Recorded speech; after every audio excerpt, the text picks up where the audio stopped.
নমস্কার বন্ধুরা, আজকে আপনাদের জন্য নিয়ে এসেছি একটা নতুন রেসিপি, সেটা হলো চিকেন বিরিয়ানি। তো আজকে আমি ঘরোয়াভাবে তৈরি করে দেখাবো চিকেন বিরিয়ানি কিভাবে আমি তৈরি করতেছি।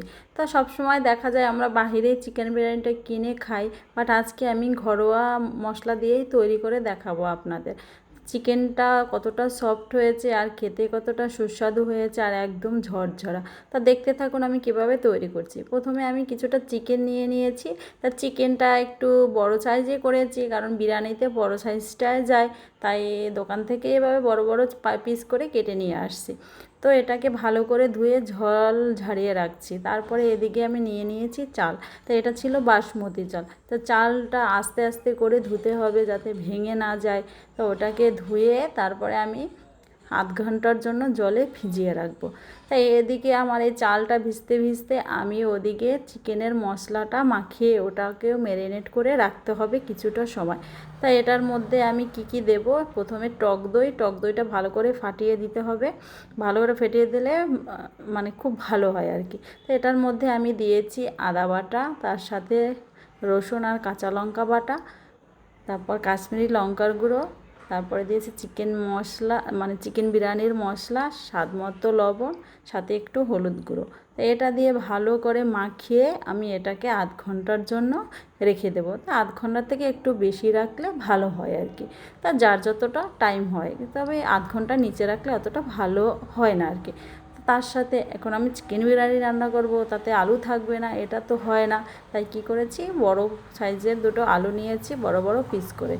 তা কড়াইতে দিয়ে দিলাম কিছুটা সাদা তেল, তার মধ্যে দিয়ে দিলাম আলুগুলো। তা আলুগুলো একটু হালকা লবণ দিয়ে ভাজি করব, বেশি ভাজি করব না, একটু হালকা কালার আসলেই নামিয়ে ফেলব। তা মোটামুটি কালারটা আমার চলেই আসছে, এখন আমি নামিয়ে নেব। তা এই তেলেই আমি আবার কিছুটা পেঁয়াজ বেরেস্তার জন্য ভাজি করব, কারণ বিরিয়ানিতে বেরেস্তা না হলে চলেই না। তার জন্য বেরেস্তাটা এই তেলেই আগে ভাজিয়ে করে নেব। তা বেশি আবার পুড়ে না যায়, প্রথমে একটু বেশি তাপে ভাজি করব, তারপরে হালকা তাপ দিয়ে ভাজি করলেই হয়ে যাবে। তো এদিকে আমি পেঁয়াজটা ভাজি হতে হতেই আমি চালটাও বসিয়ে দেব। তা জলটা বসিয়ে দিয়েছি, এখন জলটার মধ্যে মোটামুটি বলক চলে আসছে। জলের মধ্যে আমি দারচিনি, এলাচি, লবঙ্গ আর সাথে দুটো তেজপাতা দিয়ে দেবো, আর দিয়ে দেবো স্বাদ মতো লবণ। তো জলের বলকটাও আমার মোটামুটি চলে আসছে, আমি চালগুলো দিয়ে দেবো ফোটার জন্য। তবে ভাতটা খুব সাবধানে রান্না করতে হবে, 100%-এর মধ্যে 80% ফোটাতে হবে। তাই এদিকে আমার ব্রেস্তাটা তেলের উপর থেকে ভেসে উঠেছে, এটাকে আমি এখন নামিয়ে একটা বড় প্লেটে সরিয়ে রাখবো, যাতে এটা মুচমুচে হয়ে যায়। ফিরে আসছি আধ ঘন্টা পরে, আমার চিকেনগুলো ম্যারিনেট করা হয়ে গেছে। এখন আমি এটাকে ওই পেঁয়াজ ব্রেস্তার তেলেই আমি এটাকে কষিয়ে নেব। তো ভালোভাবে ঢেকে ঢেকে আমি প্রথমে 10 মিনিট ঢেকে কষাবো, তারপর আবার 10 মিনিট কষাবো। এভাবে করে করে কিছুটা টাইম নিয়ে আমি চিকেনটাকে কষিয়ে নেব। আস্তে আস্তে করে কষাবো যাতে চিকেনটা ভেঙে না যায়, সেদ্ধ হয়ে যাবে, ভাঙবে না। তো এভাবে ভাজি করতে করতে এদিকে আমার ভাতটাও হয়ে গেছে কিনা আমি একটু নেড়েচেড়ে দেখছি, বা বেশি হয়ে গেলে আমার সমস্যা হয়ে যাবে, তাই একটু বারবারই নেড়েচেড়ে দেখছি। তো ভাতটাও আমার প্রায় হয়ে আসছে, একটু বাদে নামিয়ে নিলেই হয়ে যাবে। তো নামানোর সময়টা মনে হয়ে গেল। এদিকে আমি আবার একটু চিকেনটাও বারবার নাড়ে দিচ্ছি, কারণ আবার ওদিকে চিকেনটা পুড়ে না যায় সেজন্য। চিকেনটাও প্রায় হয়ে আসছে। এখন আমি যে রাইসটা নামিয়ে নিয়েছি, এখন আমি চিকেনটার ভিতরে দিয়ে দেব কিছুটা ওই যে ভাজি করা আলুটা, এর মধ্যে দিয়ে আমি 10 মিনিটের জন্য ঢেকে রাখবো।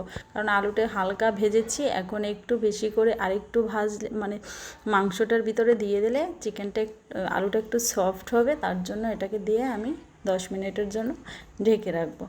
10 মিনিট পরে আমি এই আলুটাকে আবার তুলে দেব, কারণ বেশি হয়ে গেলে আলুটা ভেঙে যাবে, তখন বিরিয়ানিতে দিতে সমস্যা হবে। তাই এটাকে আমি এখন তুলে রেখেছি, যখন বিরিয়ানিটা আধ ঘন্টার জন্য দমে রাখবো তখন বাকিটা সেদ্ধ হয়ে যাবে। তাই চিকেনটাও আমার হয়ে গেছে, চিকেনটার উপর থেকে তেল উঠে আসছে। এখন আমি কড়াইটাকে নামিয়ে নেব। আর আমি রাইসের সাথে দেওয়ার জন্য একটা লিকুইড দুধ নিয়েছি, তার সাথে জাফরান আর একটু আতর, আর সাথে দিয়েছি একটু ভিনেগার। তো এভাবে জলটা করেছি। আর আমি রাইসটা বসানোর জন্য একটা পাত্র নিয়েছি, পাত্রটার নিচে ওই চিকেনের যে গ্রেভিটা হয় ওটাই ছড়িয়ে দিচ্ছি, তারপরে চিকেনটা আলুটা দিয়ে তার উপরে রাইসটা দিয়ে দিচ্ছি। তা রাইসটা এর উপরে রাইসটা দিয়ে আমি আবার উপরে ব্রেস্তা, তারপরে ওই লিকুইড দুধটা একটু কালারের জন্যই আমি ওটা দিয়েছি। তো এভাবে করে পুরো ডেকটা আমি সাজিয়ে নিয়েছি। সাজিয়ে নেওয়ার পরে একটা আটা ডোর গলে নিয়েছি, কারণ সাইডে দিয়ে দিলে আবার যাতে চতুর্দিক দিয়ে হাওয়াটা বের না হয়, হাওয়াটা বের হলে ভালো হবে না। তো আমি একটা তাওয়া নিয়ে নিয়েছি আর চতুর্দিকটা ঢেকে দিয়ে আমি তাওয়ার উপরে অল্প আছে বসিয়ে দিয়েছি আধ ঘন্টার জন্য। তা আধ ঘন্টা পরে ফিরে এসেছি, আমার বিরিয়ানিটা হয়ে গেছে। তবে এই সময় ঢাকনাটা খুব সাবধানে তুলবে। দেখো, ওয়াও, খুব সুন্দর কালার চলে এসছে। আমার ছেলে দেখে বলছিল খুব সুন্দর হয়েছে মা। তো দেখো আমি কত সুন্দর করে চিকেন বিরিয়ানিটা হয়েছে, একদম সফট এবং ঝরঝরে একটা চিকেন বিরিয়ানি। তো এভাবে যদি বাড়িতেই রান্না করে খাওয়া যায়, কেন আমরা দোকানে যেতে যাব? তো বন্ধুরা, যদি ভালো লাগে ভিডিওটা, আপনারা লাইক কমেন্ট শেয়ার দিয়ে পাশে থাকবেন।